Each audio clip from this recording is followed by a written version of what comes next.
de ces chars aux côtés des aînés. On imagine la joie, on le voit d'ailleurs, hein. Les yeux brillent ce soir sur la place Stanislas. On disait c'est un grand moment pour les enfants. Laurence, vous l'avez pas fait, vous, enfants? Ah, mais bien sûr que si. Moi, j'ai des souvenirs d'enfance. Et d'ailleurs, on fêtait davantage la Saint-Nicolas que Noël. Je ne sais pas si c'est toujours le cas. Est-ce que Saint-Nicolas a été détrôné ou pas dans notre Grand Est par le Père Noël? On va dire qu'il y a encore quelques résistants, mais il est vrai que bon, la mondialisation, le marketing aussi ont fait que Noël a pris quand même beaucoup le dessus, mais les familles lorraines conservent cette tradition en tout cas de cadeaux, même si Noël a pris un peu le dessus. Mais dans certaines familles, ça reste encore le moment du mois de décembre où on fait le grand repas de famille comme on connaît normalement à Noël. Donc c'est une tradition quand même qui perdure. Perdure toujours. C'est vrai que moi enfant, j'avais les cadeaux des parents, c'était à Saint-Nicolas, puis les autres cadeaux de la famille, c'était à Noël. Donc voilà, ce sont des traditions qui peuvent encore persister. Bon, j'ai réclamation quand même parce qu'ils nous donnaient des agrumes. La clémentine, hein, je déteste ça, donc voilà, on n'avait pas trop le choix, mais c'était comme ça. Jérôme Prodhomme, je crois qu'il est justement là avec nous. Il va venir nous retrouver dans un instant puisqu'on lui a confié la mission de lui aussi nous aiguiller un petit peu sur l'histoire de Saint-Nicolas, et il nous racontera tout à l'heure quelles sont justement les différentes légendes. On l'a dit, hein, c'est un cumulard Saint-Nicolas, on a découvert certains avec Vincent Et Dubois. Jérôme nous en reparlera tout à l'heure alors que la fanfare La Vaillante vient de faire son entrée. Place Stanislas, La Vaillante nous vient de Saint-Quentin en Haute-Picardie. Elle existe depuis 1990, date à laquelle, enfin c'est surtout, elle existe depuis beaucoup plus longtemps, que dis-je, depuis 1904, date de sa fondation par deux abbés, mais c'est surtout en 1990 qu'elle a pris son envol avec des défilés. On écoute.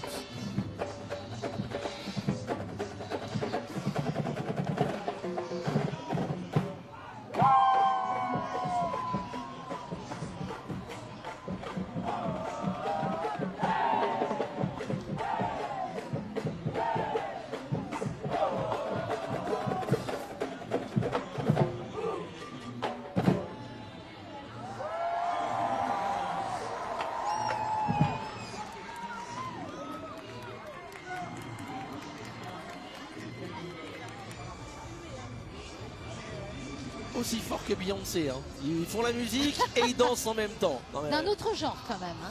C'est un autre genre, mais c'est un genre qui justement colle bien à ces festivités. C'est vrai que les fanfares, c'est une véritable tradition également, et c'est toujours un grand moment de les retrouver.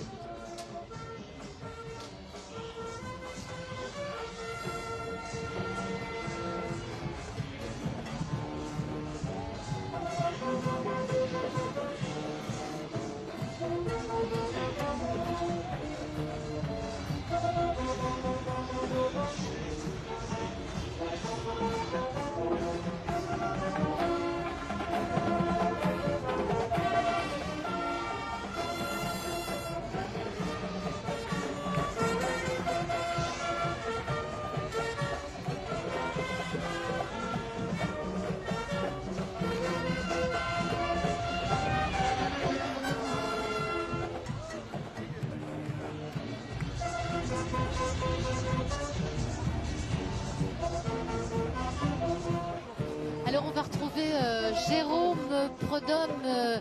Jérôme, est-ce que Saint-Nicolas a fait des miracles vous concernant? Est-ce que vous l'avez sollicité?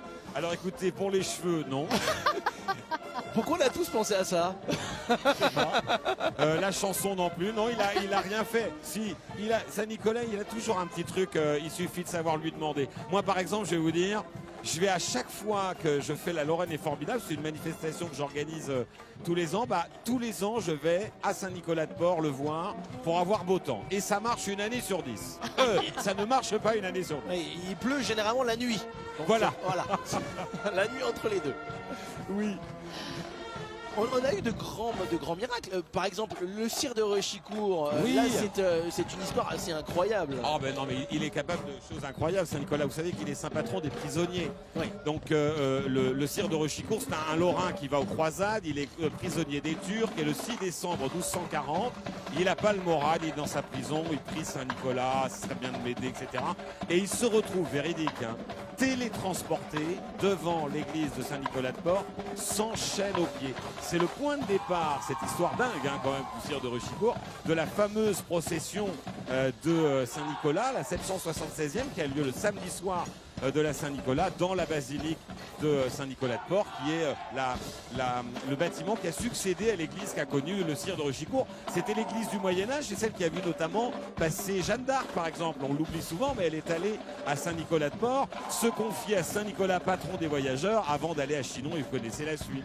Alors si on pouvait nous se téléporter, moi j'irais peut-être dans mon lit là, à cette heure-ci. Au chaud. Avec un chocolat et des macarons. Ah oui, et je vous regarderai avec plaisir.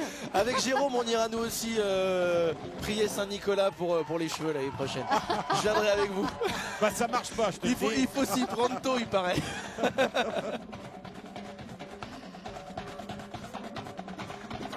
La Vaillante donc qui traverse la place Stanislas. Regardez-moi ce beau sapin, il est beau ce sapin.